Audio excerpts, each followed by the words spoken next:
ओम शांति ओम मंगेश शांति भाई। ओम शांति चेतन भाई। आज हम प्यारे बाप दादा की अव्यक्त मुरली रिवीजन कर रहे हैं।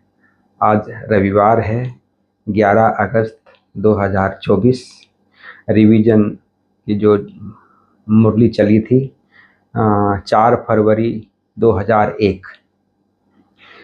उस समय में कच्छ भुज में भूकंप आया था। उसके बारे में भी आज बाबा ने इशारा दिया है हम बच्चों को कि ये तो जस्ट रिहर्सल है, बिल्कुल। अभी तो बहुत कुछ आना है। उस समय में हम सब वहाँ पर पांडव वन में थे। प्रैक्टिकल हमने कैसे मना ऐसा हिल रहा था, वो जो हाँ। ऊंची जो टंकी है वो हिलते हुए देखा हमने। और दादी जी आंगन में बैठी थी हैं, वो भी और उन्होंने भी प्रैक्टिकली इस बात को अनुभव किया।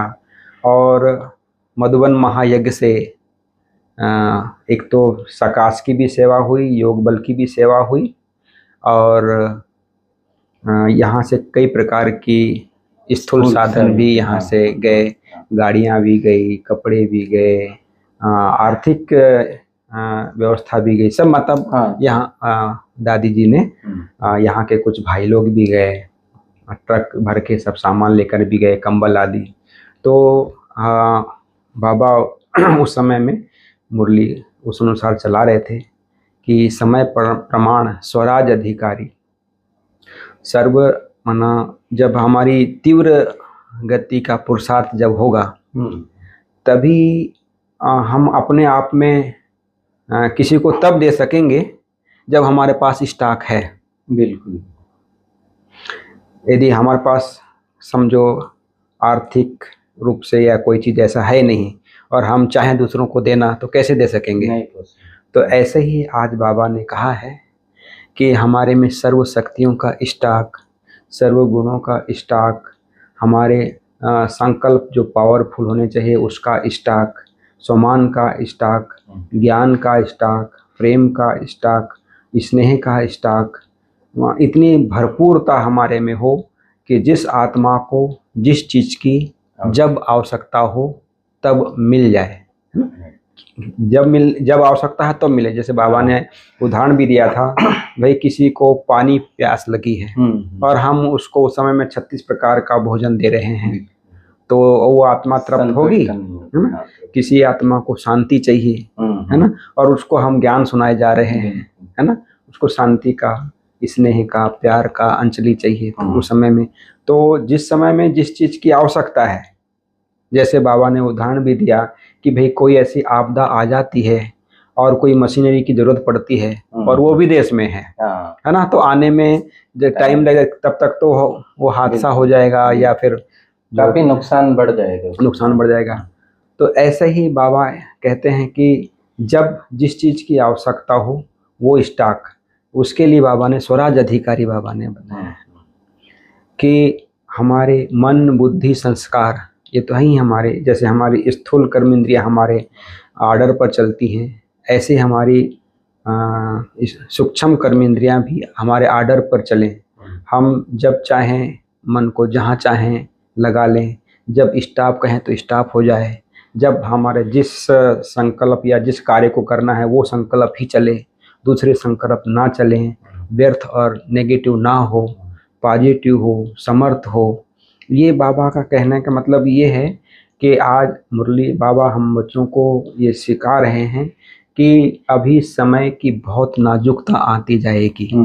समय 2001 में माना 22-23 साल पहले बाबा ने जो कहा, और आज भी वही स्थिति लग रही है, ऐसा लगता है। हाँ, काफ़ी बढ़ गई है। और अभी तो और भी कितनी सारी बातें आ गई हैं और समय ऐसा लगता है कि बहुत नज़दीक है। तो हम अपने आप में अभी संपन्न बनने का पुरुषार्थ करना है, अपने आप को एवर रेडी बनाना है ना। एवर रेडी मतलब जैसे दुनिया में मिलिट्री वाले किसने एवर रेडी रहते हैं, तो हर प्रकार से, चाहे हमारे अपने शरीर से न्यारा होने की बात हो, किसी परिस्थिति से न्यारा होने की बात हो, या फिर इस दुनिया से न्यारा होने की बात हो, तो हम जब एवर रेडी रहेंगे, एवर रेडी मतलब जब जिस चीज की आवश्यकता है ना, जैसे हम किसी को, जैसे कोई परिस्थिति आ गई है, उस समय में हमारा मन शांत हो जाए, ये आवश्यकता है। और उस समय में हम व्यर्थ सोच रहे हैं, नेगेटिव संकल्प आ रहे हैं, एक दूसरे के प्रति नेगेटिव माना संकल्प चल रहे हैं, तो वो स्वराज अधिकारी नहीं कहलाएगा। अधिकारी हो, इसलिए बाबा ने कहा नशा हो, निश्चय हो, नशे से हमारे में वो प्रैक्टिकल हो। हाँ, बार बार हम अपने आप में स्मृति लाते हैं, रिफ्रेश करते हैं अपने आप को कि मैं आत्मा हूँ, मैं फलानी आत्मा हूँ, मैं शक्तिशाली आत्मा हूँ, लेकिन एक संकल्प आता है। लेकिन बाबा कहते हैं वो नशा स्वयं में भरपूर ये हो जाए कि मैं सदा ही हूँ ही, तब ये कर्म इंद्रियां और हमारे अधिकार में रहेंगी। यदि हमारे में जब तक ये स्वराज अधिकारी नहीं बनेंगे तो विश्वराज अधिकारी कैसे बनेंगे? तो बाबा ने कहा बहुत बहुत आवश्यक है। जैसे बाबा कहते हैं श्रीमत, जैसे बाबा सुनाते हैं, हमको श्रीमत देते हैं, उस अनुसार हम चलते हैं, ऐसे ही हमारी कर्म इंद्रियां, हम आत्मा राजा हैं, आत्मा जो स्वराज अधिकारी बनकर जो आर्डर करे, जिस समय में जो संकल्प करना चाहे, जो बोलना चाहे, है ना, जो चीज़ देखना चाहे या जैसा देखना चाहे वैसा ही दिखाई दे, ये हमारे में अंदर की स्थिति की बात है। कर्म इंद्रिया तो वही हैं, साधन तो वही है, लेकिन हमारा अंदर का जो सोच है, हमारे अंदर की पावर है, उसको बढ़ाते जाना है आगे। और आप मुरली के विस्तार से बताएंगे कि कैसे बाबा का हम बच्चों को आगे बढ़ाने या कैसे तैयार कर रहे हैं एकदम, माना अंतिम समय के लिए। आज की मुरली ये है कि भाई हम बच्चों को तैयार कर रहे हैं कि कैसे कैसी परिस्थिति है, उसमें हम कैसे अपने आप को एवरिटी रखें। आज की मुरली जो है चेतन भाई जी 4/2/2001 की हम रिवाइज कर रहे हैं। तो ये मुरली जो है एकदम जैसे बाबा के ज्ञान का कहो या आध्यात्मिक, इसका सबसे ऊंचा टॉपिक है, सबसे डीप और सबसे ऊंचा टॉपिक है और सबसे डिफिकल्ट टॉपिक है। ये कोई साधारण चीज नहीं है। स्वराज्य अधिकारी बनना जितना शब्दों में सहज है, प्रैक्टिकल लाइफ में ये बहुत प्रैक्टिस चाहिए, बहुत प्रैक्टिस चाहिए। तो बाबा कहता है, बाबा ने मुरली के हेडलाइन में कहा कि समय प्रमाण स्वराज्य अधिकारी बन, सर्व रूहानी साधन तीव्र गति से कार्य में लगाओ जी। ये रूहानी साधन, ये शब्द जो है, ये बाबा के सिवा कोई नहीं यूज कर सकता। ये बड़ा अच्छा बाबा ने मुरली में समझाया कि ये रूहानी साधन क्या है, वो हम देखते हैं। तो आज बाप दादा अपने स्वराज्य अधिकारी बच्चों की राज्य सभा देख रहे हैं। मैं कौन व मेरा भविष्य क्या है, वह अब के अपनी स्वराज्य स्थिति द्वारा चेक कर सकते हैं। बाबा कहते हैं भविष्य में तुम क्या बनने वाले हो, अब की आत्मा पे, आत्मा की अपने मन बुद्धि संस्कार सहित कर्मेंद्रियों पर कितना अधिकार है, उसके आधार पर भविष्य राज्य का अधिकार स्वयं चेक कर सकते हैं, स्वयं चेक कर सकते हैं। कई बच्चे अपने स्वराज्य की स्मृति को संकल्प रूप में याद करते हैं। मैं अधिकारी, जैसे आपने कहा कि हम याद करते हैं, मैं मास्टर सर्वशक्तिवान हूँ, मास्टर सर्वशक्तिवान हूँ, शक्तिशाली आत्मा हूँ, परमात्मा का बच्चा हूँ। लेकिन आप देखो कि एक राजा जो होता है उसको ये बार बार स्मृति नहीं करनी पड़ती है कि मैं राजा हूँ, मैं राजा हूँ। वो तो बाबा कहते ऐसा होना चाहिए कि मैं हूं ही इतना शक्तिशाली। तो बाबा कहता है ऐसा जो अधिकार है उसकी स्वरूप की अनुभव करना, अर्थात मन बुद्धि संस्कार सहित कर्मेंद्रियों को अधिकार से चलाना। हाँ, फिर बाबा समय की पुकार की तरफ आया और वो जो पूरा फिर आगे का है, तो वो कच्छ भुज का जो भूकंप आया था जी, बहुत बड़ा अर्थक्वेक था और काफी डिजास्टर हुआ था, काफी नुकसान हुआ था, बड़ा ये था। तो उस समय बाबा ने कहा कि समय की पुकार अब तीव्र गति और बेहद की है। बाबा ने कहा ये छोटे से रिहर्सल देखी, बेहद का मरना, बेहद का चिल्लाना, मरने वालों के साथ साथ जीने वाले भी जीवन में परेशानी से मर रहे हैं। वहां पर मरने वाला तो एक बार मर जाता है, लेकिन उस समय देखने वाले भी, और जो उस सिचुएशन में रहते हैं, कहाँ बिजली चली गई, सब खाने पीने का कुछ नहीं है, बारिश पड़ रही है, और मतलब मरने वाला तो एक बार छूट गया, लेकिन ये जो जिंदा है इनकी तो हालत और ज्यादा खराब। जो खास वहां पर राहत के लिए गए हैं वो भी देखकर मना दिल दहल जाता है। बिल्कुल बिल्कुल। इसलिए बाबा ने कहा कि भाई आप उस समय के लिए भी बहुत मजबूती चाहिए, बहुत अंदर से चाहिए। हाँ, ऐसे समय पर स्वराज्य अधिकारी आत्माओं का कार्य क्या है? बाबा ये हमको स्मृति दिला रहे या पूछ रहे हैं कि आपका कर्तव्य क्या है। गवर्नमेंट तो अपने स्थूल साधन कार्य में लगाती है, आप श्रेष्ठ आत्माओं के रूहानी साधन। यहाँ बाबा ने कहा कि सर्वशक्तियां, योग का बल, स्नेह का चुंबक, भिन्न भिन्न शक्तियां, शुभ भावना, शुभ कामना, ये साधन आपके समय के लिए तैयार है। और उस समय भूकंप के समय ऐसे ही हुआ कि वो कोई मशीनरी जो चाहिए थी हमको वो अमेरिका से बाहर से, और फिर उसमें इतना टाइम लग गया जो और ज्यादा माल हानि और जन हानि और ज्यादा। अभी बीच में भी कुछ हुआ था ना कि वे को टनल में फंस गए थे। हाँ। और वहां से मशीनरी आई थी, तो फिर अपने हाथ से ही कारीगर तो वही तो बाबा कहता है ऐसे ही तुम्हारे ये जो रूहानी साधन है, ज्ञान, गुण, शक्तियां, योग का बल, शुभ भावना, शुभ कामना, तो ये आपकी तैयार होनी चाहिए। ऐसे नहीं कि फिर हम समय पर तैयारी करें, इतना स्टॉक अपने में जमा हो कि हम जब चाहे उसको यूज कर सके। हाँ। तो बाबा ने आगे कहा, आगे तो बहुत कुछ होना है, इसलिए सर्वशक्तिवान द्वारा प्राप्त अपनी शक्तियों को इमर्ज करो। सारे दिन में स्वयं प्रति भिन्न भिन्न शक्तियां यूज करके देखो। आपको एक उदाहरण याद होगा, वो शास्त्रों में दिखाते हैं कि अर्जुन अपने मतलब हथियारों को धार लगा रहा था, जबकि कोई युद्ध का वगैरह समय नहीं था वो। तो भीम ने उससे पूछा कि भ्राता जी अभी तो कोई युद्ध वगैरह है नहीं, तो बोले ये शस्त्र को हमेशा धार लगी हुई रहनी चाहिए, नहीं तो जब आवश्यकता पड़े तब देखे कि शस्त्र चल ही नहीं रहा है। तो ऐसे ही बाबा कहता है कि ये जो शक्तियां हैं इसको रोज डेली रूटीन में आप अपने को यूज करके देखो, उसको रिफ्रेश हो जाए, ताजा हो जाए, यादें हमारे इसमें स्मृति में आ जाए। ऐसे एक साधु संतों का भी एक मैंने उदाहरण पढ़ा है, किसी महात्मा का, कि उनको नींबू खाने की बहुत इच्छा हुई और वो मार्केट से अच्छे नींबू लिए और फिर घर गए, धुलाई वगैरह किया, वो नमक वगैरह मिर्च विर्च लगा के तैयार किया। तब उनको एकदम स्मृति आई कि अरे मैं तो इंद्रियों के वश हो रहा हूँ। तो उन्होंने वही उठा के डस्टबिन में डाल दिया। माना कहने का भाव कि बाबा कहता है कि तुम्हारी जब आकर्षण कहीं जा रही है, कुछ हो रहा है, तो उसी समय रोज की प्रैक्टिकल लाइफ में उसको यूज करो। आजकल हमारी आदत से जब देखो तब है ना, तो ये कंट्रोलिंग पावर हमको यूज करनी पड़ेगी, बहुत जरूरी। अगर यही यूज नहीं होगी तो फिर वो बड़े परिस्थितियों में हम कैसे यूज कर पाएंगे। तो ये बाबा का कहने का भाव कि जो भी ज्ञान, गुण, शक्तियां आपके पास है तो उसको स्वयं प्रति सारे दिन में यूज करके देखो। मालिक होके ऑर्डर करो और चेक करो, हर कर्मेंद्रिया मुझ राजा के लव और लॉ में चलते हैं। ऑर्डर करो मन मना भव और मन जाए निगेटिव वेस्ट की तरफ। क्या यह लव और लॉ है? ऑर्डर करो, मधुरता स्वरूप बनना है। कार्य व्यवहार में हम आते हैं, सेवा इतनी करते हैं, तो बाबा कहते हैं ऑर्डर करो, मधुरता स्वरूप बनना, और परिस्थिति अनुसार हम फिर रोब में आ जाए या चिड़चिड़ापन आ जाए, या ऑर्डर करो निर्माण बनना है और मन सोचे कि कहाँ दब कर चलेंगे।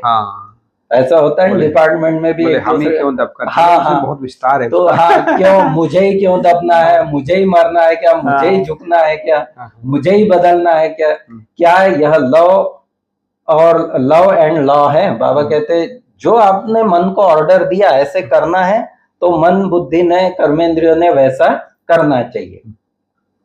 फिर बाबा कहता है कि विश्व की दुखी आत्माओं पर रहम करने से पहले, विश्व की दुखी आत्माओं पर रहम करने से पहले अपने ऊपर रहम करना है। माना अपनी कर्मेंद्रियों को अपने नियम अनुसार ऑर्डर प्रमाण, श्रीमत प्रमाण चलो, अपने अधिकार संभालो।